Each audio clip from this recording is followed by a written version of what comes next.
Social മീഡിയയിലെ കുറേ പേരെക്കുറിച്ച് ഇപ്പോൾ പല സ്ഥലങ്ങളിലായിട്ട് കുറ്റം പറയുന്ന ഒരു കാഴ്ച കാണാൻ കഴിഞ്ഞതുകൊണ്ട് രണ്ട് വാക്ക്.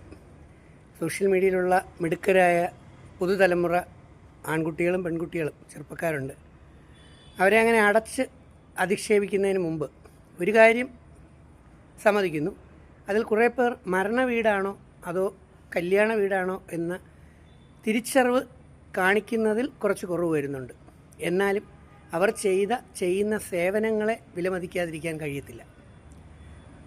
ലാലേട്ടനും മമ്മൂട്ടി സാറും പൃഥ്വിരാജും അതുപോലെ തന്നെ ഒരുപാട് മുൻനിര നടീനടന്മാർ, മഞ്ജു വാര്യരായാലും എല്ലാ നടീനടന്മാരും, അതുപോലെ തന്നെ മുഖ്യധാര രാഷ്ട്രീയ നേതാക്കന്മാർ, LDF ആവട്ടെ, BJP ആവട്ടെ, മുസ്ലിം ലീഗ് ആവട്ടെ, UDF ആവട്ടെ, ഇവരെല്ലാം വർഷങ്ങൾ കഷ്ടപ്പെട്ടതിൻ്റെ ഫലമായിട്ടാണ് ജനങ്ങളുടെ ഇടയിൽ നല്ലൊരു പേരും പ്രശസ്തിയും ഉയർച്ചകളും ഉണ്ടായെങ്കിൽ ഇന്ന് കുറേ പേർ വളരെ പെട്ടെന്ന് ചുരുങ്ങിയ സമയം കൊണ്ട് സാധനം കയ്യിലുണ്ടോ എന്ന് നമ്മളൊരു സിനിമയിലെ ഡയലോഗിനെ ഓർമ്മിപ്പിക്കുന്ന രീതിയിൽ തലയ്ക്കകത്ത് നല്ല സാധനങ്ങളൊന്നും ഇല്ലെങ്കിലും കയ്യിലുള്ള ചില സാധനങ്ങൾ കൊണ്ട് അഭ്യാസങ്ങൾ കാണിക്കുമ്പോൾ ആ അഭ്യാസങ്ങളെ ജനങ്ങളുടെ മുമ്പിലേക്ക് സോഷ്യൽ മീഡിയ വഴി കൊണ്ടുവന്ന് ഈ പറയുന്ന കഥാപാത്രങ്ങളെയും താരപരിവേഷം നൽകാൻ ഈ സോഷ്യൽ മീഡിയയിലെ മിടുക്കന്മാരായ പയ്യന്മാരും പെൺകുട്ടികളും ഇല്ലായിരുന്നുവെങ്കിൽ, ആ മീഡിയ പ്രവർത്തകരില്ലായിരുന്നുവെങ്കിൽ ഞാൻ ഈ പറഞ്ഞ രണ്ടാം തരത്തിലുള്ള താരപരിവേഷം നേടിയവരെ ഇന്ന് പലരും അറിയാതെ പോയേനെ. അതിൽ കുറേ പേരെ എടുത്തു പറയാനുണ്ട്. പണങ്ങൾ ചെറുതൊന്നുമല്ല, ലക്ഷങ്ങളുണ്ടാക്കുന്ന സബ്സ്ക്രിപ്ഷൻ പാർട്ടികളാക്കി മാറ്റിയതും ഉയർത്തിയതുമെല്ലാം ഈ സോഷ്യൽ മീഡിയയിലെ മിടുക്കരായിട്ടുള്ള കുറേ ചുണക്കുട്ടന്മാരും ചുണക്കുട്ടികളുമൊക്കെ തന്നെയാണ്. അതുകൊണ്ട് അവരുടെ പ്രവർത്തനങ്ങളെ ഞാൻ അനുമോദിക്കുന്നു, അഭിനന്ദിക്കുന്നു.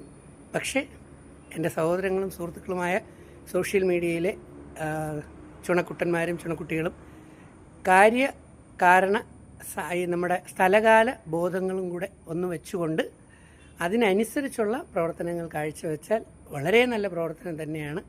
നിങ്ങളിലൂടെ മുൻനിര മാധ്യമങ്ങളിൽ പലരും കഴിവുള്ള പല ആൺകുട്ടികളെയും പെൺകുട്ടികളെയും ചെറുപ്പക്കാരെയും ഒന്നും പ്രോത്സാഹിപ്പിക്കാനോ മുൻനിരയിലേക്ക് വരാനോ സഹായിക്കാതിരുന്നിടത്താണ് ഈ സോഷ്യൽ മീഡിയയിലെ ചെറിയ മൊബൈൽ ക്യാമറയും കൊണ്ട് നടക്കുന്ന കുട്ടികൾ, ചെറുപ്പക്കാർ, ചുണക്കുട്ടികൾ പലർക്കും പ്രശസ്തിയും അംഗീകാരങ്ങളും പണം സമ്പാദിക്കാനുള്ള വഴികളുമെല്ലാം ഉണ്ടാക്കി കൊടുത്തു. സോ അവരെയും ഞാൻ അഭിനന്ദിക്കുന്നു.